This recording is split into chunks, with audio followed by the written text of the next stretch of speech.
this something you learned? Were you born an entrepreneur? You got to start small. I have not allowed being a woman to hold me back. Credibility is not just making money, it's about making sure that people trust what you're doing. Law practice is not only about going to court, it's about advice. It's very difficult to hire somebody who's not motivated and then make them motivated. One of the things that I'm known for is integrity. They have to see you as a person of integrity.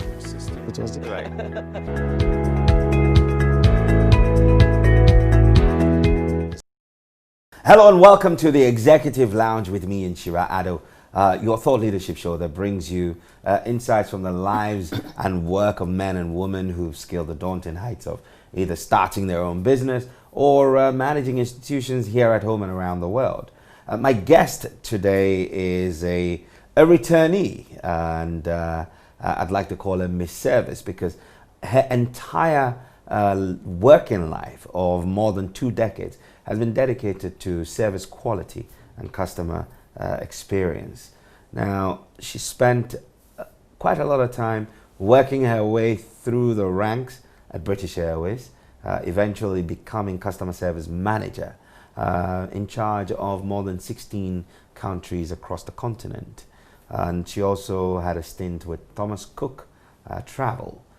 She's always been in hospitality, but she's also a service delivery entrepreneur with other businesses including interior decoration, flower shop, as well as a restaurant, and guess what? A driving school. Miss Jenny Adade, founder of iLearn Hospitality Training Center right here in Accra. You're welcome to the Executive Lounge. Thank you. It's a pleasure to catch up with you. Have you always wanted to be in hospitality? I've always had a passion for hospitality. Right. Yeah, I've enjoyed it.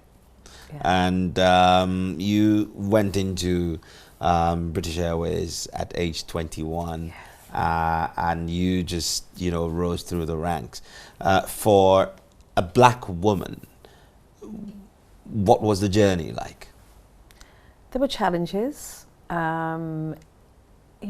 and bad, but enjoyable because I was learning. So yeah, I mean, yeah, it's different, and being a black woman in a high-rising society is always a bit of a challenge, but yeah, it's possible. So you broke that glass ceiling. What kept you going? I think the fact that I could keep learning more, and I knew that I wanted to be in a certain place, but there were so many steps to get there. So just the fact that there was so much room to be able to improve myself as a person and develop myself, yeah. In terms of the countries that you had oversight for, where would you say was your most rewarding and your most challenging? South Africa, Johannesburg to be precise. That was my most challenging because I'd had a lot of dialogue with them on the phone before I got there and lots of exchanges of emails. And then when I turned up, I was the only black person amongst about 30 managers in the conference room, and I was to do a presentation for them. And I think it was challenging because their expectations of somebody coming, at that time, because I'm talking about 15 years ago, it's a while ago, but they expected somebody white to come because I'd had so many conversations with them, and then seeing me was like, oh, hold on a minute. So she's a black person. So I think for them, it was a shock, but I was able to deliver what they were looking for, which was, we were doing a project there at the time. So that and Copenhagen, the same kind of experience, yeah. On both occasions, what would you say was the parting note for you? What was the feeling at the time you were done with the project? Both for you and what you would for them? Maybe feel for them as well. I think because I had the knowledge and I was going to impact the knowledge on them, and the colleague I went with was white. She didn't have the information, she didn't have the knowledge. So it was a case of I felt satisfied that I was able to cater to their needs and give them what they were looking for. Even though their expectations of me had been different, but I was able to demonstrate to them that yes, black people also have information that they can share and impact knowledge on them for. Yeah. Wonderful. Took one for the team and excelled at it. Brilliant stuff. So you've returned to set up a business. And in that period, of course, you would have tried to understand the market and look for where the gaps are. What would you say as far as service delivery is concerned in Ghana? 3 things that maybe we really need to work at if we're going to excel at delivering great service experience to anyone visiting this country. I think firstly, maybe we have to understand our market and our customers and what our customers are looking for.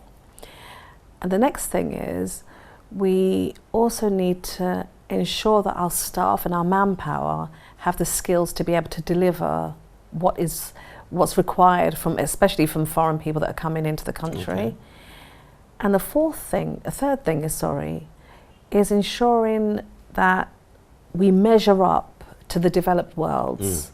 I mean, we're a growing economy, we're a growing country, but I just think that we need to measure up and use where we've been exposed in our own country to be able to grow the country, grow the economy. Now, how would you recommend that how do we go about the third point of measuring up? How do we punch above our weight?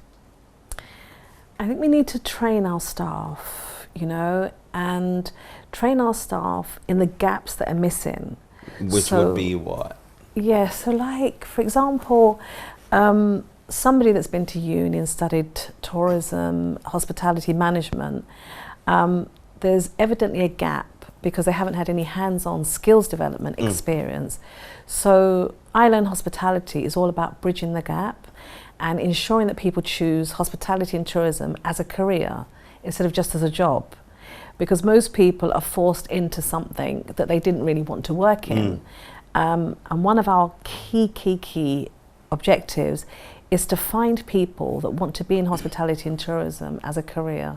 So have a passion for it. So it's interesting you talked about how people sometimes get forced into things either by circumstances of life or by what they could afford or the direction they're given by parents. Believe it or not, parents do have a big sway in what we tend to do in these parts of the world. So if I ended up in hospitality as a job, how do I transition from a job to a career? Could one develop the passion to excel at something that they didn't choose to do in the first place? That's an interesting question. Personally, I wanted to do something that I believed in, that I had a passion for. And for example, if you studied agric, what could you do in the hospitality environment that relates to agric? Maybe if you're working for a restaurant or a hotel, you could grow your own crops. So you're still doing cross-functionality. So, I mean, if you're an accountant, you can still do accounting in the hospitality industry. It's just how you tie in, what you decided to learn or what you decided to study into your passion and into your future. Instead of just doing something for the sake of doing it. Because 90% of the hospitality industry here, the staff don't have any related certificate in the industry. I mean, I traveled across the regions, spoke to people, and they don't have any related certificate in the industry. And I think that we need to empower that and impact that so that people are doing what they believe in, what they understand in, So a bit of theory, a bit of practice, and the two together should marry up. So does that suggest that there's potentially people who are either finding themselves in the practical space without the requisite theoretical training, or there are people who are doing the opposite, where they've got the qualification, maybe gone to polytechnic or university, have the qualification but don't have a clue what happens in the field of work? Yes, so I mean, actually putting what you learn into reality and believing in what you're doing.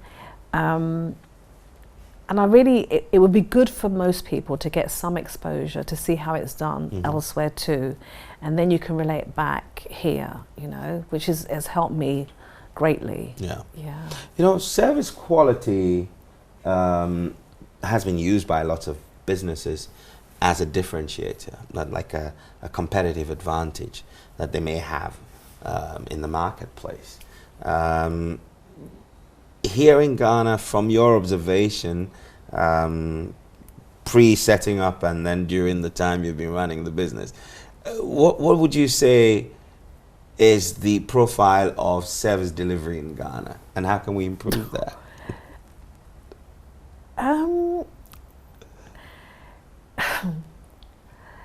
I think understanding the customer's needs is paramount, you know, listening to the customer, and don't be afraid to tell the customer if you can't deliver it.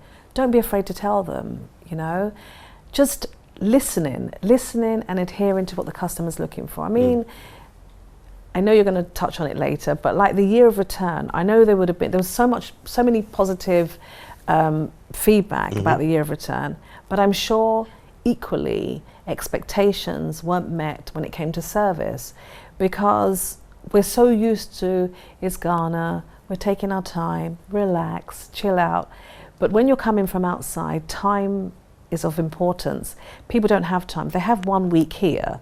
They want to experience everything quickly, and they want it to be on point. And that is where we need to stand up, is that to meet people's expectations. If they want to have a meal, people don't want to wait 45 minutes, 1 hour for a meal. Okay. Or if they're going to, you could tell them, okay, we can get this for you, but 45 minutes, so they know what they expected. Instead of sort of sitting there waiting for 45 minutes, and then what typically happens is they'll come back and tell you, we don't have it. That's where the services are being let down. So we need to train our people to be honest, to be open. If we don't have it, we don't have it. But there's an alternative. Oh, that's interesting. You know, it's like you get offered the alternative, and then when you ask a question about, but you know, there's always been this joke about, you know, you come into town and you want to buy a specific soda, and you are specific, and then you're told, okay, they bring the alternative, and then they open the cap, and then you're like, oh, but this is not what I ordered. And they're like, oh, but they're the same. I mean, of course they're not. If they are, they wouldn't have the different names. But what creates a culture like that, and how do we fix that? Especially now that the world spotlight is on us. Like you did say, Year of Return was phenomenal success, and the numbers are just going to swell for this year and beyond. How do we ensure that when people visit Ghana and they leave, they wouldn't just talk about the general hospitality of the people, but also the service quality would be one that they can boast of at every turn? Whether they're in a taxi, they're in an Uber, they're in a trotro, they're buying plantain on the side of the road, or they went to a 5-star hotel. We need to be ready. We need to be ready, and we need to start understanding what the customer's needs were. So for example, when people left, we should now do like some feedback, find out what went wrong, what we can do better, so that when they come back next time, we can fix the problem. Because even if people go away with a bad impression and you're able to make a second impression, let's fix it, you know. We knew the year of return was coming, so we knew we had to get ready. And if we didn't get ready, we need to make sure that next time people come back, we're ready for them. Wow. I'm very curious to learn, you know, you mentioned one of the gaps, or a gap, which is that people are in the workplace with skills that don't translate into relevance in that environment. So they may have walked out of university with a degree in tourism, but on the ground they know next to nothing, and so that skill gap is one that I'm sure iLearn is filling. What other gaps do you think we need to fix in order to ensure that we have a product that works and people are proud of what they buy? So, for example, when you go abroad, when you travel, we have really high expectations of what we're going to get value, how we're going to get value for money. So I think in all our services and all our industries, we need to actually understand what our clients are looking for, and see how we can meet them. You know, we now have like some top restaurants here. We've got fine dining restaurants. Fatfish is a perfect example, where the food is excellent. But I'm working with Fatfish on their service delivery, because if we're going to top restaurants, hotels like this one, people's expectations as they walk in, everything looks international, but we have to back it up with the service. So the client's expectations are really high, and we must exceed those high expectations in order to meet the client's needs. So it's just understanding what the clients are looking for and how we can bridge that gap, you know, how we can make it happen, you know. Do you think that businesses in the hospitality industry in a country like Ghana, for example, spend the adequate amount of time and resource to ensure they're tooling the staff to deliver at a high level at all times? It depends where specifically you're speaking about. For example, I've been on a tour here. I've been on a few tours, and before I was so much into the hospitality industry here, there were so many gaps. And because I'd worked for Thomas Cook and I'd been for tours abroad, you know, the rep meets you at the airport, you know your package for the week, you have an itinerary of what you're going to do for the week. They, you know, they call you to tell you you're going to go on this tour, that tour. Everything's organized for you. And here it just seems to be that if you don't ask, you don't get the information. And that is what's holding us back, because as a typical tourist coming from abroad, you just expect everything to be laid out for you. If it's a tour company and you're going on a trip, you will not expect that when you're on that trip or on that journey, the bathroom hasn't been checked out, or the stops along the way where you're going to have your food haven't been checked out. You just expect that this journey will be a smooth one, because abroad everything is smooth. You know, you can trust in the product. You can trust that if it's a tour company, you know that they would have made sure that everything, that journey will be completely taken care of. Whereas here I get a bit jumpy and a little bit worried if I'm going on a tour, like, what is the bathroom going to be like? Where am I going to be able to eat? Is there going to be a suitable place? You know, are there going to be lots of mosquitoes there? Was I given warning? If I'm going on a mountain hike, would they tell me to bring the right attire? Because when I went on this mountain hike, we weren't told what attire to bring. We didn't even know we were stopping at a frigato. And this is a big stop, you know. So had I been told, we're going to go on a mountain hike, you need to bring the correct shoes, it may rain, so bring a rain mat, like they would abroad. We weren't told.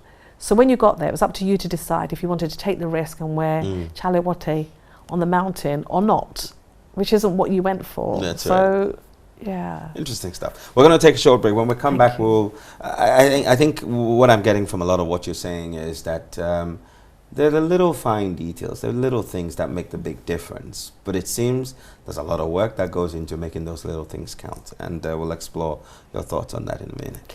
And you, stay where you are. We'll be right back with more after this break.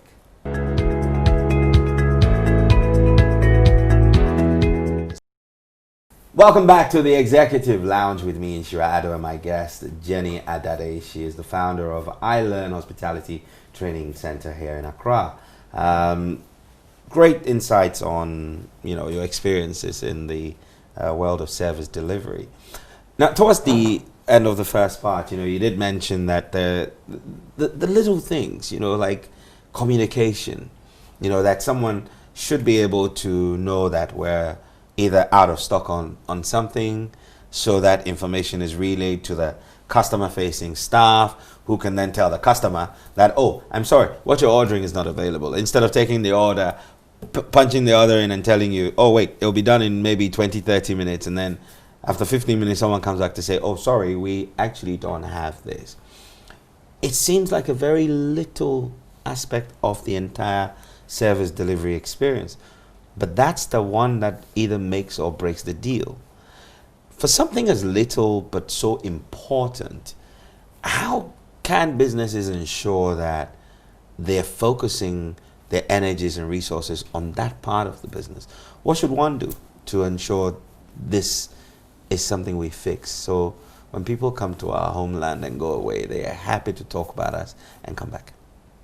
So the first thing then, I understand what you just said, like, for example, if a customer's come to a restaurant, you know the person's coming to eat. They're hungry. So once you've found out what the person wants to eat, severally in restaurants here, I've been told 45 minutes later or an hour later, actually, we don't have what you're looking for. Wow. And even if you ask staff here about the menu, can you explain the menu to us? At iLearn, we want you to understand how to explain the menu to the customer.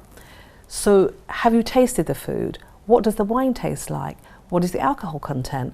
How many red grapes are there here? You know, we want staff to understand, because the customer wants to know, what does this taste like? He doesn't know, and he's coming there for the first time. And as we know, first impressions last. So, and on top of that, if you know somebody's food is going to take long, this is an opportunity for you to sell up. You know, businesses want to make more money. Business is slow everywhere. And as a business owner, the last thing a business wants is that, oh, the person came in and just had a 50 cities meal. When you know that that restaurant sells so many other things. So for example, if you're going for a main meal, you know you can have a starter. So you, the staff member, could say, look, have a starter whilst you're waiting for your main meal. You're selling up. But mostly here, it's almost like the staff are afraid to sell up, sell on, even open their mouth to express what that establishment has. So somebody coming to stay in a hotel, you can say to the customer, take advantage of our swimming pool. We have room service, we have a spa, we have this, we have that. But here it seems that everybody's afraid to sell what they have. I mean, or to express the fact that why should somebody come back? You have to have a USP, unique selling point, for a customer to want to come back. Why should a customer come to you? I mean, customer services, customer relations, customer experience are what people take away with them. So when somebody goes back, they're going to say, you know what? I went to that hotel and the service was fantastic. For example, when I came here, the first point of contact is the front desk. She stood up, she welcomed me, she smiled, welcome to our hotel. That is exactly what people are looking for. Not when you walk in, the front desk is the first point and the person's sitting there miserably, upset. The customer just thinks, I'm in the wrong place. And that is what tends to happen here. So understanding that if you've chosen to be on the front desk, or that is your job, you are the one that is going to make or break the customer. Don't make the customer feel uncomfortable. And another thing is, continue it through. Everybody has their job, everybody has their area. But maybe, for example, somebody's walked into a hotel, the doorman isn't there. Don't feel that you're on the front desk and you can't go and open the door. You saw the customer coming along, security or the front doorman's gone away, you can run and open the door because the customer will remember that. And I also feel that, like, staff here don't give customers a reason, staff don't give customers a reason to give a tip. If your service is good and the customer is happy, you're more than likely going to get a tip. Definitely, especially abroad. I mean, most people actually live on their tips. Yeah. They don't look at their salary. They wait. They say to themselves, calculate, I can triple my salary, quadruple my salary, because I know I'm going to get tips. But here, it's like, if I get a tip, it's great. But it's almost difficult to tip people because they're not doing their job properly. And some actually expect a tip even though they don't give you great service. You know, it's very interesting when you say customers, you know, customer service or customer facing staff sometimes fail to upsell or sell up. Now, it brought to mind a very recent experience. These were three weeks or 2 weeks apart, actually. I traveled to another West African country. I stayed in a hotel that's within a global chain for a week. Then I come back to Accra. Then the following week I was in another country in the Middle East, and I was checked into another hotel in the same group. Guess what? The moment I arrived in the Middle East, the front desk were more friendly. They started telling me about the facilities, and they enrolled me on their loyalty service, which was available in the West African country I went to. Wow. So maybe it is not a Ghanaian problem, maybe it's a West African problem. Whatever it is, whose responsibility is it to ensure that at every turn we're ticking these boxes? Should it be me who has come to do a job as an employee, or should that vision be ingrained in me by the person employing me? I think the person employing you should have that vision in the first place. So, for example, we're taking on a hotel, let's say the Highgate Hotel, or, you know, we're taking on a hotel as a project. This is a true thing.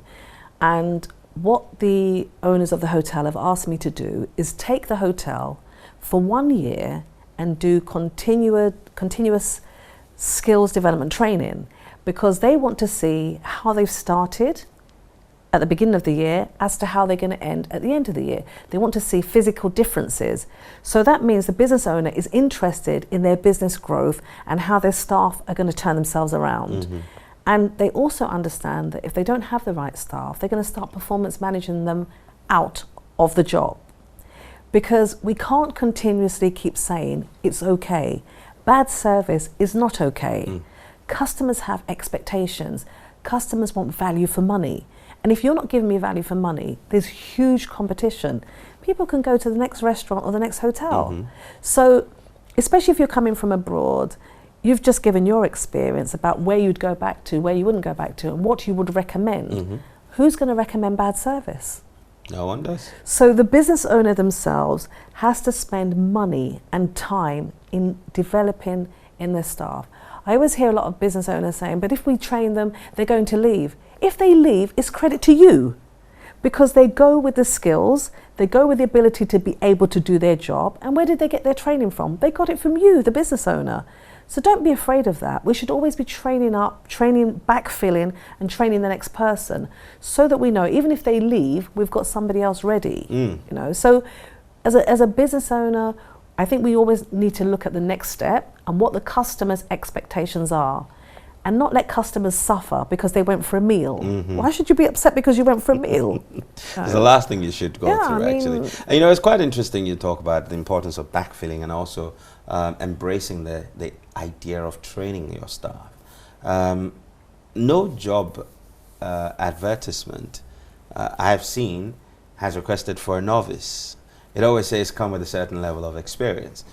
Now, if you're going to hire someone who's going to transition from a different job to yours, you'd have expected that they would have learned something. Someone would have had to train them. But you're not interested in training. That said, what would you say is the ideal amount of time that orientation has to be done? What's the level of orientation that you have to give to somebody who's working in the hospitality industry?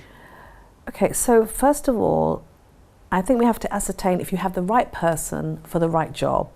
That starts at the beginning of the recruitment process. What is the person's intentions? What is the person's 5-year or 3-year plan? Where does the person want to be long term? And you're looking for people that want to grow within your industry or your environment or your hotel or your restaurant. Even if they start as a cleaner, what do they want to do in 3 years' time? Do they want to learn to be a waiter? Do they want to be a supervisor? Do they want to go to housekeeping in a hotel? What is their intentions? And then put them on a program, on a plan, a development plan, and ensure they get there. Let them commit to you. Even if you're going to put them on training courses, let them pay for their certificates. Let them have ownership of what they're learning. Because if you pay for their certificates as a business owner, yes, they can take the certificate elsewhere. Whereas if you take it from their salary monthly, they know they've paid for it and they've earned it. There, they have value. Because if you don't do that for people, you keep on training them for free, what are they actually taking on board? What are they actually giving you back? You might not get value for money. So my suggestion is that you would then let them pay back for the training you've given them, because then they can own it, they know they've paid for it, you see. Fantastic stuff. You know, I just remembered there was a period where I worked briefly for the shoemaker Clark's it was a 6-hour-a-week job, and that 6 hours actually spread over 2 days. And they went through, I think it was 3 or so weekends, full day Saturday, full day Sunday, for 3 weeks. So you're looking at close to a 32-hour period of training, just so I could be working 6 hours. I had lots of material. I had the history of the business, why things are done the way they are done. So it's like the orientation immersed me into the culture. In the line of work, where would you say you've seen such a thorough orientation given to staff? And what was the outcome of their output, the level of the output that they gave? Are you asking me that? Yeah, Ghana? your own experience. Doesn't matter where. I would give it abroad. Okay. Because working at British Airways, your orientation is ongoing. You're always learning. Every month you're given, orientation to understand the company's objectives, their vision, their goals, their mission, why you are there, why the staff are needed.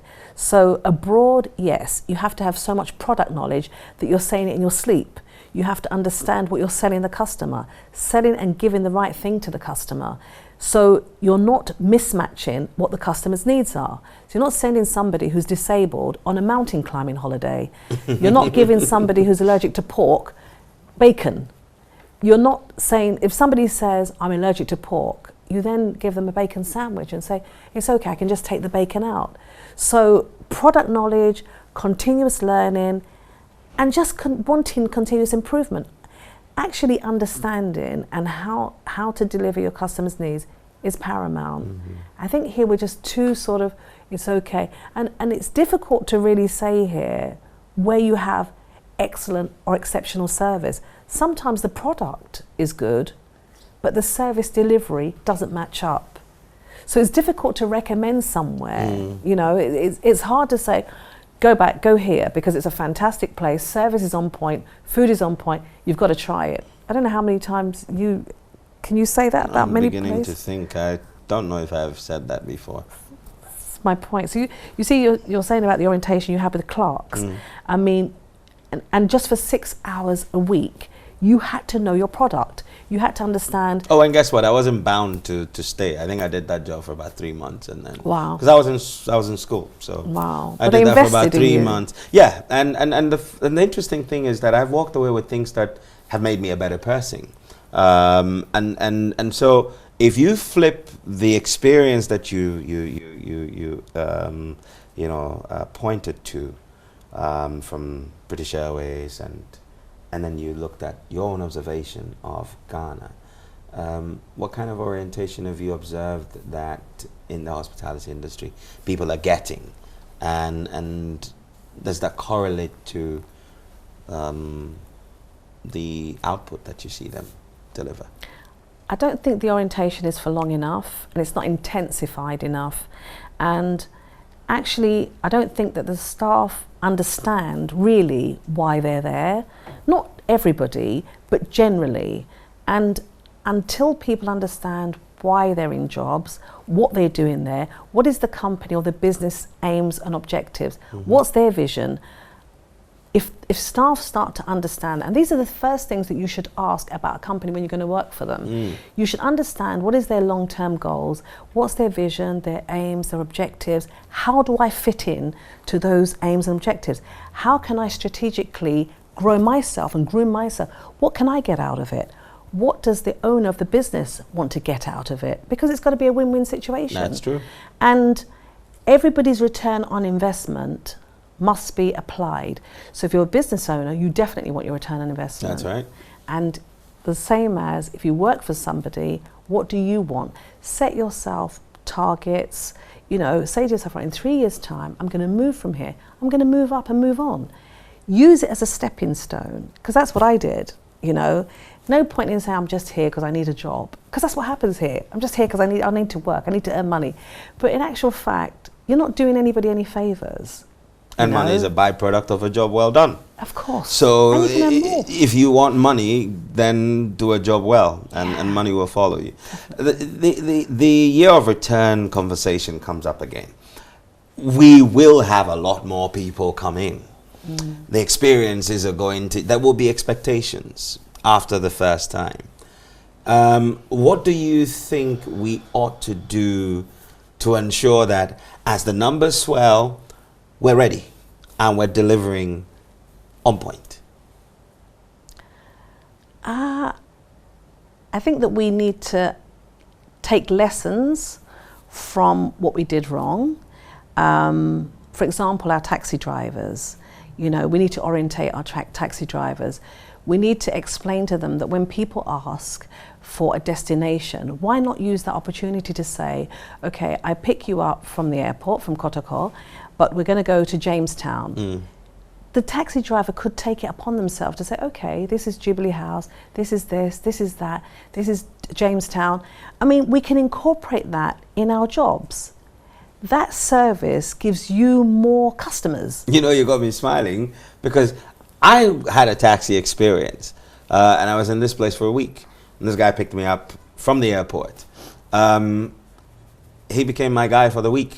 Wow. Because he gave me commentary on things. And you know, it was until you raise it, I just took it for granted. You know, though I'm now looking at it from the convenience for me as a customer and how it made me feel. But I'm realizing that because of that, he earned more money. He had a customer guaranteed for the period. You know, anyway, I digress. Yeah. But so we have to learn from the mistakes. We need to also take advantage of the people coming in, and taxi drivers need orientation. What else? Shops. For example, Ghana rice has become a real new thing. Everybody's after it, but there's a shortage. If we're going to sell something, we must be ready to sell it. I mean, why is there a shortage of Ghana rice? Everybody wants to buy it. You know, we advertise, we market it. It should be flowing. You know, if we're going to have our products sold, we have to have continuous, you know, readiness, availability for it.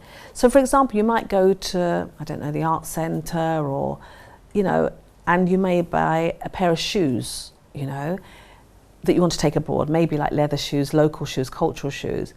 But if you come back 2 weeks later, they don't have them again, or the product you had looks a bit different this time. We're not continuously looking at what the customer's demands and needs are. Therefore, we're not meeting them. We're not thinking ahead of the time. And also, we need to collect data. You know, customers come and they're buying maybe 10 bottles of, let's say, what's the hibiscus drink? Bissap. Yeah. 10 bottles of Bissap. We should ask them, what are you doing with the Bissap? Are you taking it to a restaurant? Are you taking it to a hotel? Is there another time we can order it? Can we deliver it for you? So looking at going the extra mile for the customer and understanding what the customer's needs are, because maybe that customer's taken them a long time to come for it. But here, nobody would actually say, can I deliver that to you next time? Your service is why people will come back to you. So we're not offering extra service, but we want people to come back. Well, you keep talking about learning what the customer wants. How do I learn what the customer who's coming from London, New York, Paris, you know, how do I know what a customer like that would want? Because the customer has been coming for a while, we should learn what the customer's looking for, what their expectations are. So maybe the last customer that came was looking for maybe a cheese sandwich. 10 people asked for a cheese sandwich, but yet the customer comes back 6 months later and we still decide we're not going to buy cheese.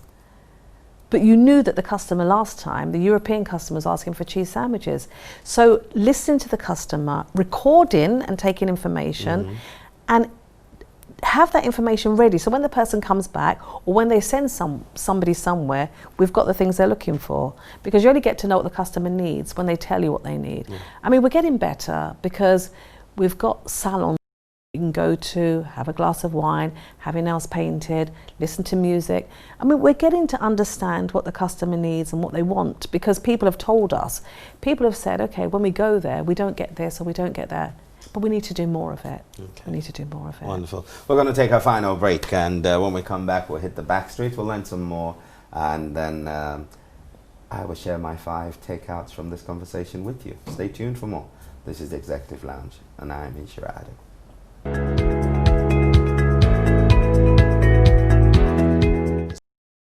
Welcome back to the Executive Lounge with me, Inshirado, and my guest, Jenny Adade, the founder of iLearn Hospitality Training Center. Lots to take away from this, and we're in the back straight now. So as we wind down this conversation, I'd like to learn a couple of things, your perspective on what do we need to do. So on state front, you've talked about what we ought to do to ensure that we're giving service. What do you think helps take full advantage of the impending growth in the tourism sector or the hospitality sector in Ghana? What should the state do in addition to what businesses should do to help make sure that they're complementing each other for the best results? Okay, I think firstly they need to work together, public and private, and more investments needs to be taken into account. We need to respect the fact that the road to get to certain places isn't good enough. So how can that tourist site benefit? We need to understand that maybe the conditions around that tourist site is not conducive to the customer's needs. We need to work on our weak areas. We need to develop them. We need to look at what the year of return potential was and what we're going to do to make ourselves reach that point. There were really high expectations for Ghana, and people were really excited coming here from London, from America, from everywhere, really excited. Our airport, we've got a brand new, beautiful airport. Do our services match up? What are people's first impressions when they get to our airports? What are people's expectations when they leave the airport? What's our security like? What are our taxis doing? Our Uber services doing? Our internet connectivity? Light off, light on. People, even if we're going to have these mishaps, we have to explain to people ahead of time. We should be telling people at the High Commission in the UK, when people apply for their visas, yes, we have open gutters. Yes, we're working on it. We do have fantastic restaurants, fantastic hotels, but maybe your expectation is not there yet. Look up, don't expect us to be 100 years ahead of the game so that people's expectations are met. I think we need to talk more. We need to communicate better. And we need to advise people, if you're applying for a visa, I know the process has been made a bit simpler, but explaining to people that when you apply for your visa, these are the things that are going to happen. It may not come exactly when you think it's going to come. I know for the year of return, we did a lot of visa on arrival. We should do that forever. Because of the influx of people that came in, we must be ready. We must be ready to receive them. The things that we're doing wrong, don't let us do them again and again and again, because people's now expectations to come back, they'll go back and tell people, oh, when I went, light off. When I went, I ordered a Coke. It took 1 hour to get a Coke. When I ordered my food, it took 1 hour, no explanation. Those are the things that people go back with. And if they come back, we must be ready. Must be ready. All right, so consistent improvement. Absolutely. So what does Jenny do to relax? What do I do to relax? I don't, I work. I work on... You work yourself into a frenzy and then you keep working till you're settled. I just feel that I've got so much to achieve. And the school is new, the training centre's new. And I write a lot of the training programs myself. So I'm continuously looking at how I can improve my training programs, how I can do my social media, my marketing. So in my spare time, I'm normally on my social media trying to find clients for the school. I don't relax, and I need to. I need a holiday badly. But I don't want to leave Ghana. I don't want to leave my business. I'm afraid to leave my business for somebody to run, because when I come back, I won't recognize it. So you're going through the phase of really just building it so that it can survive itself. Without you. Yeah. So when that's achieved, where will you go for your first real cool holiday? Probably Mauritius. You probably go to Mauritius. Mauritius, or maybe a Caribbean cruise. Okay. Yeah. Yeah. Something to aspire towards. Right? Okay, well, I wish you all the best. Thank you so much. Hope you're able to achieve that. Thank you. We're going to wrap up with my takeouts from this conversation. So for me, number one is communication. Communication is critical in service delivery. It's important for aligning all the people in your value chain to deliver that excellent service to your customer. First of all, explain the vision. In fact, I think there's a quote in the Bible that says, write the vision on a tablet and make it so bold that those who see can run with it. So communication is critical. Communication is the only way you're going to get people to understand the vision. They're going to know about the business. They're going to understand where you are, where you want to be, what they need to do to make all of that happen. Clear communication and orientation would make sure that your staff deliver the proposition of your business. That's your position and what you're uniquely set up for to the customer, and that'll make them come back more. And this is applicable to every business, not just necessarily if you're in the hospitality business alone. Number two is that you should have what I like to call the culture of creative dissatisfaction. Constantly learning. How can we make this thing we just did even better than it was the last time? If you keep an open mind about improvement, constant improvement, you will always be meeting customers at their best expectations or at their highest expectations, and they will keep coming back and they will tell the world about you. Number three is knowledge. Know what you're about. The more you know, the better you're able to adapt. The more you know, the more valuable you are. So whether you're working in a hotel as a front desk receptionist person, bellman, or the head chef, whatever you find yourself doing, immerse yourself in the best of knowledge available for that skill set, so you're ready to take up the next challenge. As they say, if you don't go to class 1, you can't go into class 2, and it's only when you've passed the exam. So every day is an opportunity to add one layer of knowledge to what you do, and then you can get on to the next one. Number 4 for me is passion. Jenny talks about, not being able to take time off and let her hair down a bit. Something I'm going to work on making sure she changes, because it takes passion for you to be immersed in your business, and even in times where you need to be resting, you're thinking, how do I make this thing even better than it was? Without passion, your engine will not drive the vision to where you want it to go.